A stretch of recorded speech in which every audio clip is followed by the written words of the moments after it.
Hey guys, Medicare Jeff here. He wanted to give you kind of a quick overview of 2024 Medicare plans and cost, just the plan structure generally. There's 3 or 4 parts to Medicare depending on what path you go down, but everybody has to go down what's called Part A and Part B. Part A is hospital coverage. It provides about 80% of your hospital coverage, and you earn that one of 2 ways. You either earn it with 40 quarters of service, so 10 years of employment where you've paid Medicare taxes. So you've heard of FICA, if you had a Medicare, Medicaid, those are some tax components. And if you've contributed to those from your traditional W-2 payroll for 40 quarters over your career, then Part A is no fee to you. You could be at 30 quarters and you start to pay a fee for Part A. Call me about that. You can reach out to me always at Medicare-focused.com. Or 703-579-7611. But the other way to do it is that you can pay for, you can actually buy Part A, which is quite expensive, but most people earn it either 30 or 40 quarters. 40 quarters is very typical. If you're a stay-at-home spouse or you've had unique or special needs, there's ways you can borrow your spouse's 40 quarters too and qualify that way. So again, reach out to me at Medicare-focused.com and I can help you with that. Then the next step along the Medicare path is, so Part A is Part B, and Part B is for sort of non-hospital related services, and that does have a premium with it. You pay for that.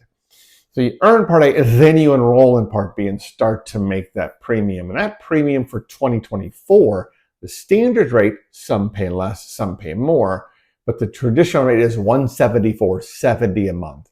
So $174.70 a month. It's up about 5% from last year. And that's the kind of the other big half of core Medicare, original Medicare. And I help clients go through how to enroll in Part B. That is a proactive step you have to take, and you can pick a date. And typically you've turned 65. Many people do it concurrent with turning 65, depending on your employment status and where you work, small company versus big company. I can help you with all of that. There's never a fee for me or someone like me to support you on those services too. Then you'll pick a way to close the other 20% of gaps. So Part A covers 80% of your hospital services. Part B covers its non-hospital services or outpatient. But you still have a pretty big gap there you need to close in most cases. And you have a couple of choices. And most of my clients tend to go down what's called a Medigap plan or Medicare supplement plan, and a prescription drug plan. That's a comprehensive coverage, coast to coast, no networks. Most doctors are in your network, your nationwide networks, but there's not a limited network by carrier. Or you can go down a Medicare Advantage path, which really isn't Medicare. It's a substitute for Medicare. But reach out to me and I can walk you through all the choices. There's no real wrong answers depending on your situation.